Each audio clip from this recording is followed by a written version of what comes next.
Et à vous qui aimez me suivre, je suis votre ami Brogui.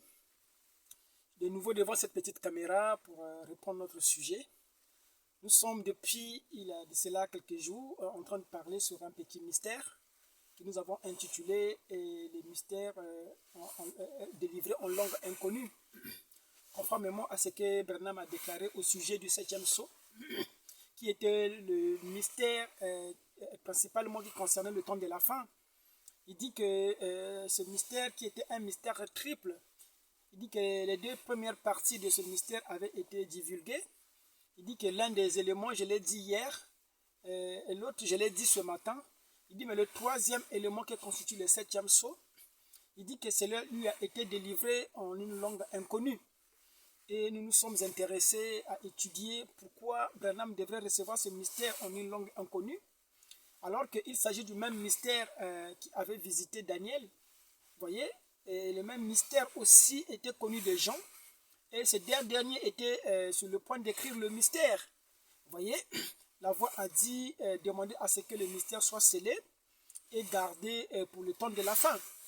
Mais lorsqu'on arrive au temps de la fin, on avait une promesse dans la Bible qui disait qu'à la voix du 7e ange, quand il sonnera la trompette, tout le mystère sera mené à terme.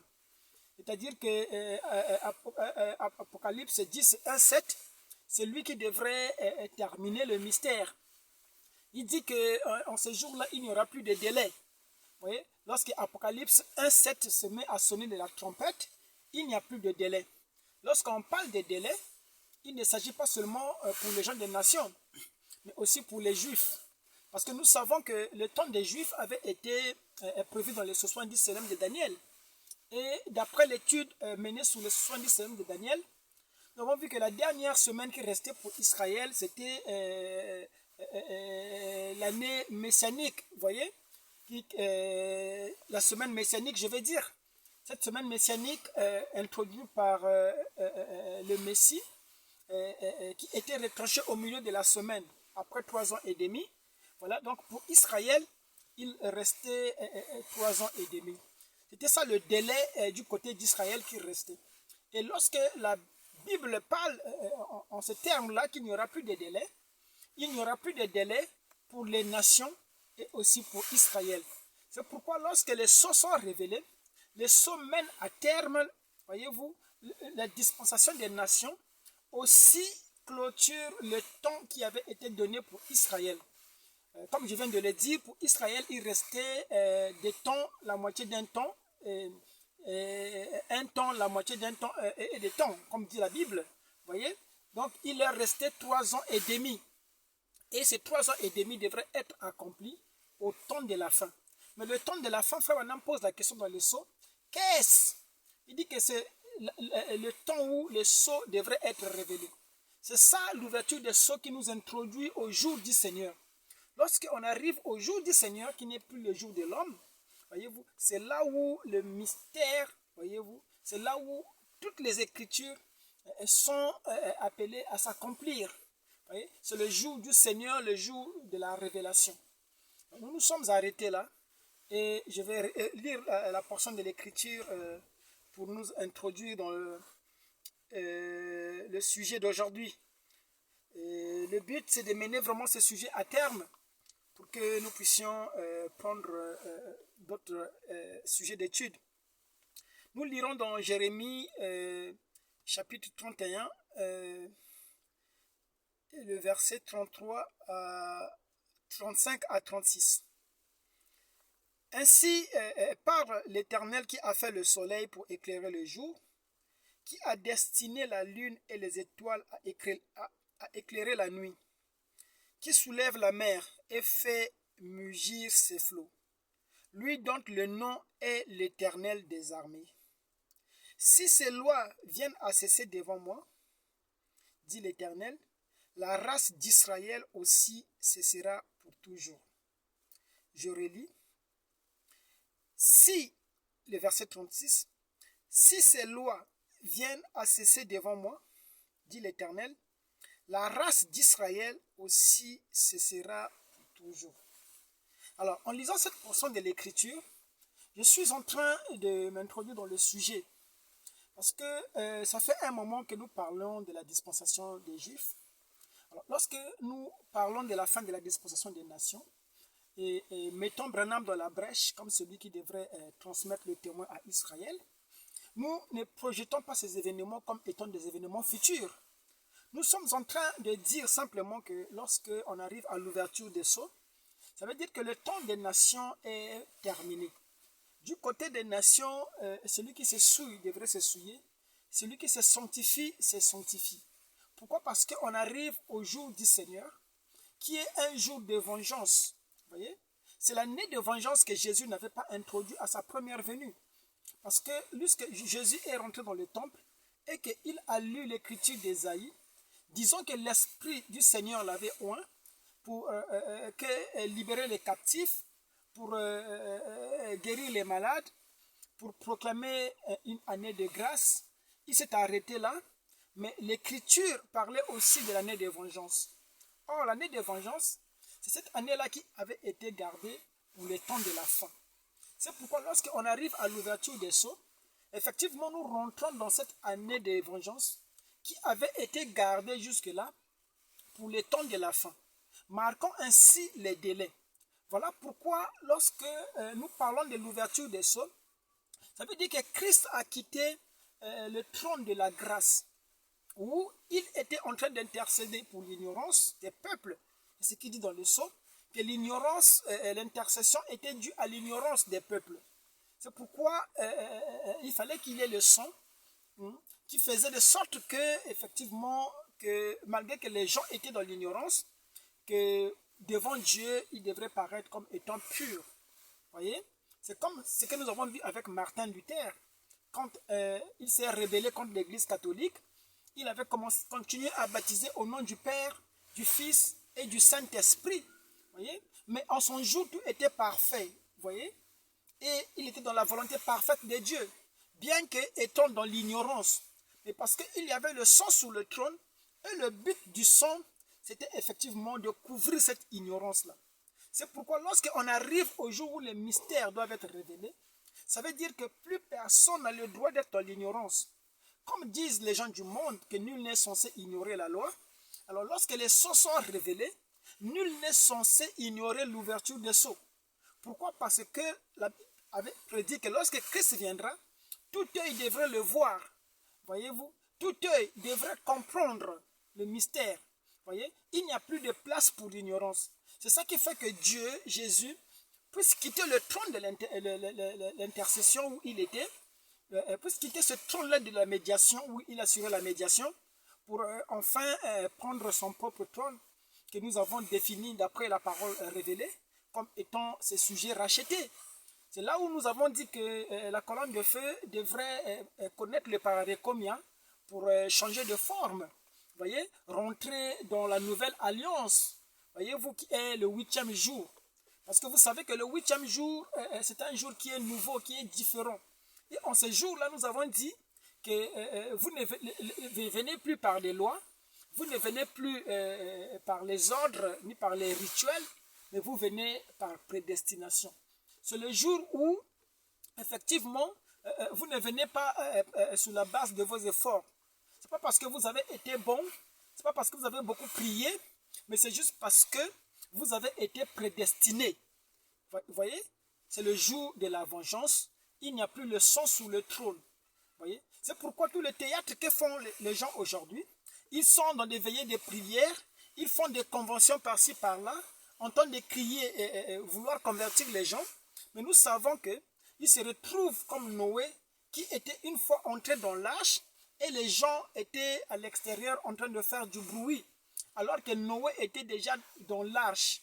Mais il a fallu effectivement beaucoup de temps après pour que la pluie puisse continuer à tomber. Voyez-vous? Mais en ce moment-là, Noé était dans l'arche.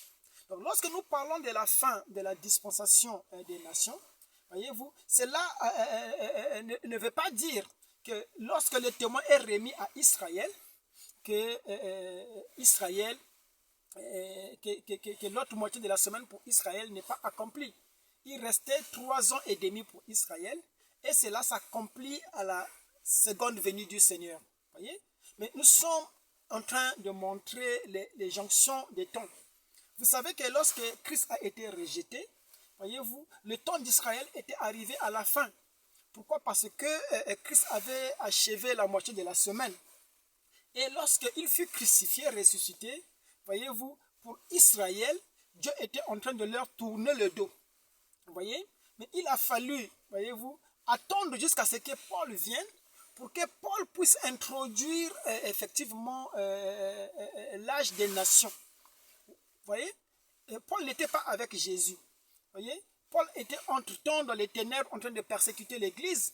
Il a fallu attendre beaucoup d'années pour que Paul soit suscité pour ramener le témoin aux gens des nations. Lorsqu'on arrive à la jonction des temps, il y a toujours un temps mort, voyez-vous. Comme nous avons dit, nous avons expliqué cela dans le mystère du ventilateur, que lorsqu'on appuie sur le bouton, le ventilateur est arrêté techniquement, mais le ventilateur continue à tourner jusqu'à ce que le ventilateur va s'arrêter. Donc, du passage du témoin des nations jusqu'à Israël, voyez-vous, il y a un temps mort. Voyez-vous, pendant ce temps-là, rien ne se fait du côté des nations. Voyez? Le temps est arrêté. Il n'y a plus de délai. Pourquoi je dis tout ça? Je dis tout ça pour ceux-là qui pensent que lorsque nous parlons de la dispensation d'Israël, que nous projetons cela au futur. Non. Nous avons dit que lorsque les choses sont révélées, il n'y a plus de futur. Ce qui devrait s'accomplir est accompli à la fois pour les gentils et aussi pour les juifs. Voyez? Pourquoi? Parce que Branham, c'est lui qui avait la mission de sceller les 144 000. Il dit que je les ai eus sous ma main, je les ai scellés. Il dit qu'en ce moment-ci, Dieu est en train de visiter Israël, les malades sont en train d'être guéris. Ce mystère-là, Israël devrait le reconnaître à la venue du Seigneur. Voyez-vous? C'est pourquoi lorsque nous parlons des sceaux, les sceaux mettent fin au délai. Voilà pourquoi la Bible a été claire pour dire qu'il n'y aura plus de délai. Il n'y aura plus de délai pour Israël, il n'y aura plus de délai pour les gens des nations. C'est pourquoi lorsque nous rentrons dans l'ouverture des sceaux, il n'y a plus de futur. Voyez-vous, il n'y a plus de choses qui doivent venir. Tout a été accompli. C'est pourquoi nous sommes là en train de montrer simplement, d'écrire les choses qui sont arrivées, les choses qui avaient été prophétisées, qui devraient arriver et qui sont arrivées aujourd'hui, que nous comprenons à la lumière de la parole révélée.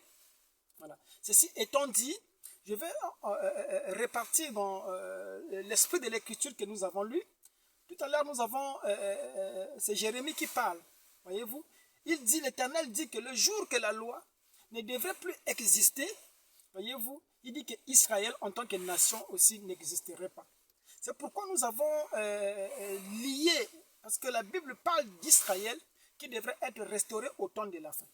Nous avons lu plusieurs écritures qui localisaient Israël au temps de la fin, au-delà des fleuves de Couche. Voyez?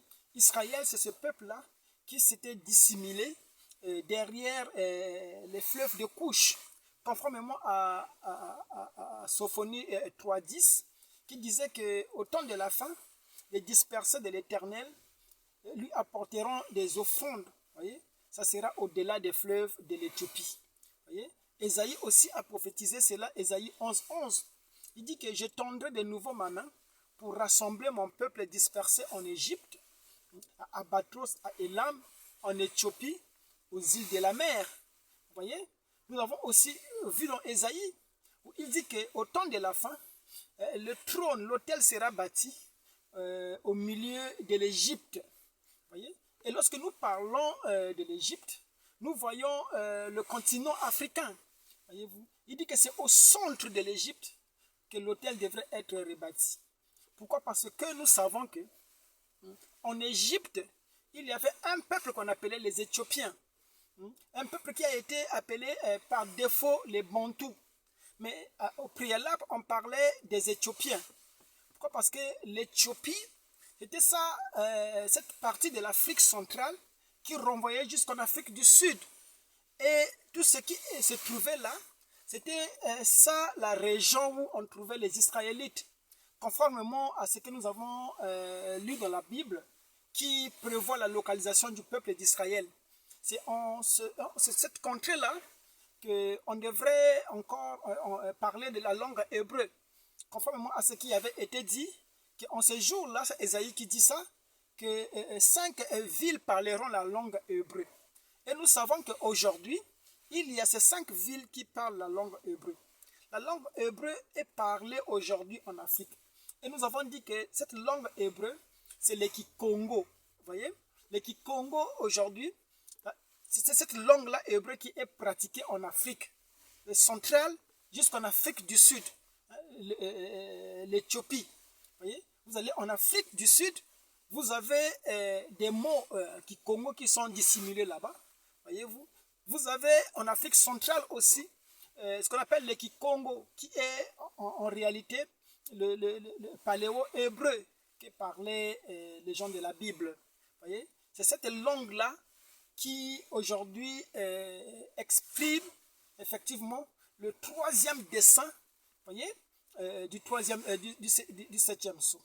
Nous avons dit que la langue c'est une culture, voyez, et lorsqu'on arrive à ce 3e pôle, le mystère de je te rencontrerai là-dedans, voyez-vous, nous savons que Apocalypse 19, lorsqu'il s'accomplit, Fabanam dit que Christ va droit directement aux Juifs. Donc l'Apocalypse 19 est orienté vers les Juifs. C'est pour que Christ puisse effectivement accomplir son 3e titre de fils, hein, qu'il vienne comme le fils de David. Or, il est fils de David parce qu'il doit régner sur un peuple. Et le peuple sur lequel il doit régner, c'est le peuple d'Israël. Parce qu'il avait promis revenir au temps de la fin pour restaurer toutes choses. Voyez-vous? C'est pourquoi avant cela, il devrait envoyer Élie le prophète. Frère Branham dit que Élie de Malachie 4 était une promesse pour les Juifs. Parce que vous savez que toutes les promesses de la Bible avaient été données pour Israël. Les nations ont bénéficié de cela simplement par ricochet. Mais toutes les alliances, les promesses, voyez-vous, les adoptions sont été destinées pour Israël. Même Malachie 4 a quelque chose à voir avec Israël. Parce que Dieu commence Malachie 4 en rappelant à Moïse. Il dit, souvenez-vous de la loi de Moïse, mon serviteur. Voyez? Or, Moïse était serviteur de l'Éternel, non pas pour les nations, mais pour Israël. Voilà pourquoi lorsqu'on arrive dans la configuration d'Israël, nous avons montré, et c'est là longuement, on ne va plus revenir là-dessus, nous avons dit que Jésus se tenait là avec Jean, Jacques et Pierre sur la montagne de la transfiguration. Alors que Jésus était au sommet de la montagne, on a vu apparaître Élie, on a vu apparaître Moïse, qui était en train d'interagir avec Jésus. C'est là où Pierre a eu l'idée de mettre Moïse en tant que ministère, Élie en tant que ministère, Christ aussi en tant que ministère, faisant 3 individus, vous voyez. Et la voix a dit, celui-ci est mon fils.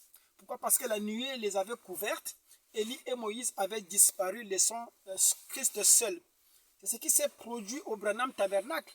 Lorsque cette femme-là a prophétisé, l'esprit de Christ, de Moïse et d'Élie est en œuvre dans ce tabernacle.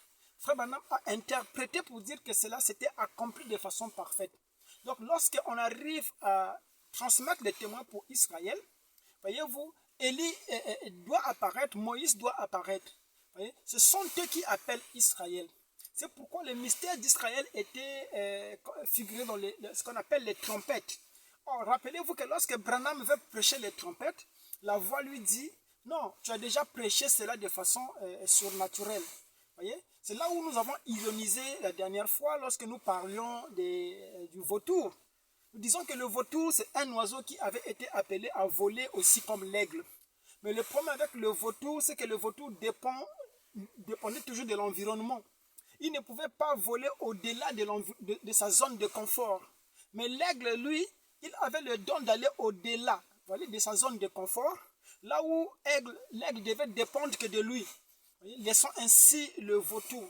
C'est pourquoi le vautour avec l'aigle, le vautour était collé à son environnement, était collé au Branham a dit. Et lorsque l'aigle arrive à déclarer les choses par lui-même, alors cela fait que le vautour commence à perdre ses plumes. Le vautour ne peut pas supporter de voler au-delà. Le vautour ne peut pas, parce qu'il doit dépendre.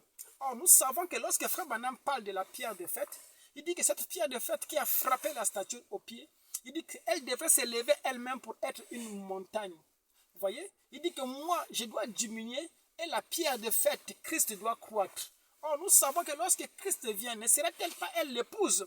C'est pourquoi l'épouse est plus grande que Christ. L'épouse est plus grande plutôt que Branham. Pourquoi? Parce que Branham était messager. Parce que le Branham que nous reconnaissons aujourd'hui, ce n'est pas le messager, mais c'est le Branham fils. Pourquoi? Parce que nous avons expliqué que lorsque Branham a été envoyé, il a été envoyé premièrement comme évangéliste, voyez, selon Malachie 4, voyez, et il devrait aller à l'ouest pour revenir deuxièmement comme Apocalypse 17. Et c'est ce Branham-là que nous reconnaissons, nous. Voilà pourquoi nous sommes là en train de séparer les deux œuvres, comme avait voulu lui-même Branham. Il dit que j'espère que l'Église sera assez mature pour séparer les deux œuvres. Nous avons dit que les frères vautours ou les pasteurs vautours aujourd'hui, ils comprennent ce que nous disons, mais ils veulent marcher avec les deux ordres, parce que ça les arrange de marcher avec les deux ordres. Avec les deux ordres, ils peuvent perpétuer les églises, voyez-vous, ils peuvent continuer avec les ordres, ils peuvent continuer avec les rituels, voyez, justifiant cela par Branham a dit, ils n'ont pas le courage de faire la part des choses, de sortir la balle du grain, ou sortir du grain de la balle. Pourquoi? Parce que la semence n'hérite pas avec la balle. L'épouse aujourd'hui est en train de séparer les deux œuvres. Voilà pourquoi nous ne sommes plus dans l'ordre des églises. Nous ne sommes plus de ceux-là qui font du bruit, qui disent que nous sommes enlevés, nous sommes dans le millénium, nous sommes dans l'éternité.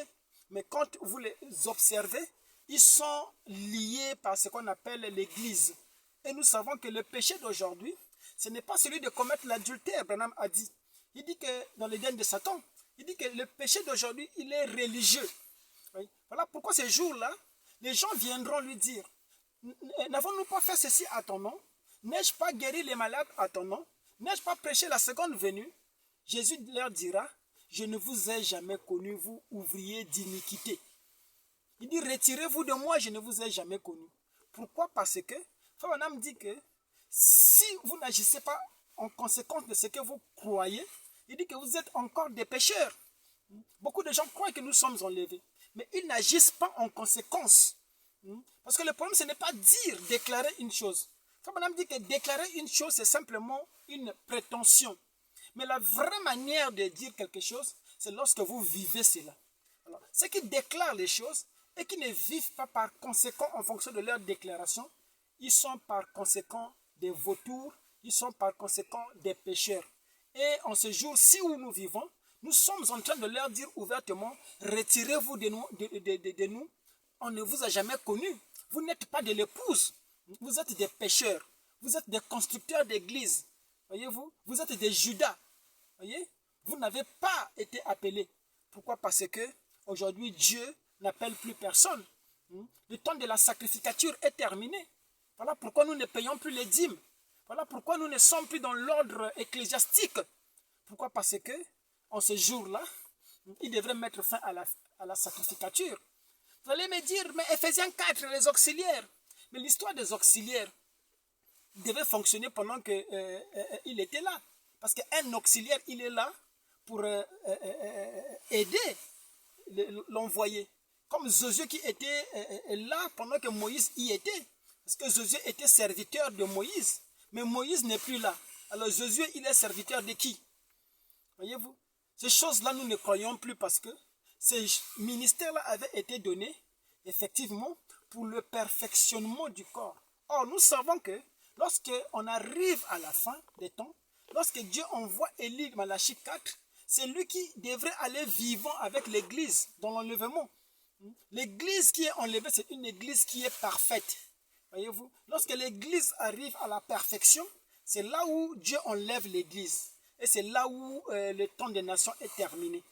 Ainsi, Jésus, Christ qui devrait, le Seigneur Jésus-Christ qui revenait dans la nuée, oui, il partait directement pour Israël. C'est là où nous avons parlé de la langue inconnue comme étant une lettre, voyez-vous, qui était dans les mains de Branham pour transmettre à Israël, voyez-vous, parce que Branham devrait attendre l'épée du roi. C'est ça la lettre, non? C'est ça le mystère, voyez-vous, pour transmettre à Israël. C'est pourquoi Branham ne pouvait pas prêcher sous les trompettes, parce que les trompettes étaient réservées pour Israël. Et rappelez-vous, d'après cette écriture que nous avons lue, ce qui restaure Israël, c'est la loi, c'est Élie et Moïse. Il avait fallu Élie et Moïse pour que Israël existe. C'est pourquoi ici dans Jérémie, Dieu est clair. Il dit que le jour qu'il n'y aura plus la loi, il dit qu'Israël aussi ne sera plus reconnu comme étant une nation. Ce qui fait qu'Israël puisse être reconnu comme nation, c'est le fait que Israël devrait renouer avec la loi. Et l'expression de la loi, c'est le législateur Moïse, et la justice était symbolisée par Élie. Voilà pourquoi dans Malachie 4, il avait été rappelé, souvenez-vous de Moïse, mon serviteur. Voici, je vous enverrai Élie le prophète. Donc il y a Moïse et il y a Élie le prophète dans la commission de Malachie 4. Et toutes ces choses devaient se faire au profit d'Israël. Pourquoi? Parce que Israël aussi devrait accomplir effectivement l'acte de reconnaître le Messie au temps de la fin.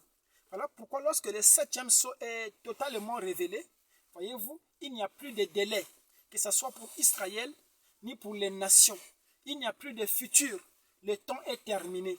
Nous sommes entrés dans une éternité qui est réelle et authentique. C'est là où nous parlons de la ville qui est éclairée, voyez-vous, où l'agneau est la lumière, voyez-vous, cette ville pyramidale qui descend du ciel, voyez-vous, et nous avons montré que les 144 000 étaient les 12 portes de la ville, c'était le fondement de la ville, et nous avons lié cela avec l'humain pour montrer que l'architecture de la ville est telle que la ville est descendue sur un support qui sont les 144 000. Or, les 144 000, ils chantent le cantique de Moïse. Voyez-vous, c'est pourquoi nous, en tant qu'Hébreux, nous sommes dans une configuration spécifique. Nous sommes dans une configuration exceptionnelle. Parce que Dieu ne traite pas Israël comme il traite les nations. Et c'est ça qui détermine le succès d'Israël en tant que peuple. Voyez-vous, un Israélite, c'est un homme spécial. Voyez-vous, un Israélite, c'est quelqu'un qui est tenu à respecter la loi. Voyez-vous, pourquoi? Parce que l'alliance d'Israël avec Dieu, c'est une alliance éternelle. Voyez-vous, c'est cette alliance qui est éternelle. C'est pourquoi aujourd'hui nous appelons les Hébreux. Nous n'appelons pas les Kamites. Voyez-vous, nous n'appelons pas les islamistes. Voyez-vous, nous n'appelons pas les autres peuples, mais nous n'appelons que les Hébreux. Et ces Hébreux, c'est ce peuple-là qui parle le paléo-hébreu aujourd'hui. Ce seul peuple-là qui est dissimulé au-delà des fleuves de Couche. Nous ne parlons pas de ces peuples-là qui sont en Afrique de l'Ouest. Non, eux, ils ne parlent pas hébreu. Ils ne sont pas, par conséquent, ils ne sont pas israélites. Voyez-vous? Voilà. Ils sont des Égyptiens. Voyez? Ils sont effectivement des Égyptiens, ce peuple kamite, qui repartent dans la sorcellerie, qui adorent les génies, qui adorent les bisimbi, qui sont dans les nkisi. Voyez-vous? Pour Israël, ces choses-là avaient été interdites. La spiritualité à laquelle nous sommes appelés à répartir pour le peuple hébreu, c'est la spiritualité qui est fondée sur la loi de Moïse. Voyez-vous, c'est la spiritualité qui concerne cette coutume biblique, voyez-vous, que Dieu avait donnée à travers Moïse. C'est ça le retour, la spiritualité, la force des Hébreux aujourd'hui. Donc, être hébreu aujourd'hui, c'est quelque chose de spirituel.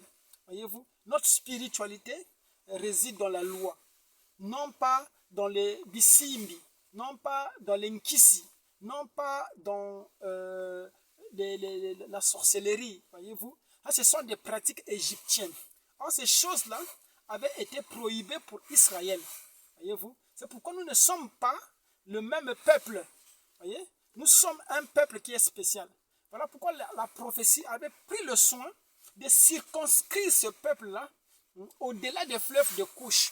C'est une région géographique prévue par la parole de Dieu, prévue par les prophètes, où on devrait retrouver les Éthiopiens, voyez-vous, les Hébreux authentiques, voyez-vous. Et ces Hébreux-là, ce sont ceux-là qui parlent cette langue inconnue, voyez, cette langue en qui le mystère avait été révélé à Branham, que lui n'a pas compris, voyez-vous, mais que les Hébreux aujourd'hui comprennent. Pourquoi? Parce que lorsque Christ vient dans Apocalypse 19, il se dirige tout droit vers ce peuple-là. C'est Joseph là, qui va pour se réconcilier à son peuple. Pourquoi? Parce que Joseph est hébreu comme le reste de ses frères. C'est pourquoi aujourd'hui, voyez-vous, nous comprenons que dans l'homme de Kentucky, voyez-vous, c'était notre frère Joseph qui a fait tous ces miracles-là. Mais il était habillé dans une tunique, dans une tunique égyptienne, voyez-vous. Il était blanc dans la tunique, mais dans son intérieur, c'était les dieux du Congo qui étaient là-bas. C'est les dieux des Hébreux qui étaient là-bas. Et c'est ce Dieu-là qui est en train de se manifester aujourd'hui à travers son peuple. Voyez-vous, cela n'est pas un événement futur, mais nous parlons simplement des choses qui se sont faites aujourd'hui.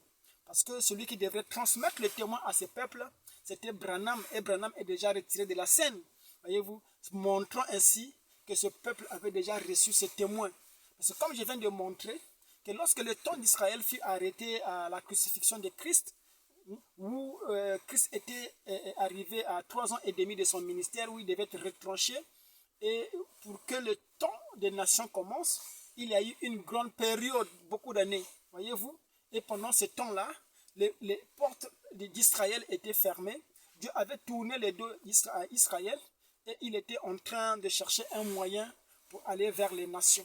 Alors que tout est arrêté aujourd'hui, pour Israël, nous savons qu'Israël a reçu le témoin, voyez-vous, et Israël est en train de se constituer en tant que peuple aujourd'hui, voyez-vous, accomplissant effectivement les écritures de la Bible, voyez.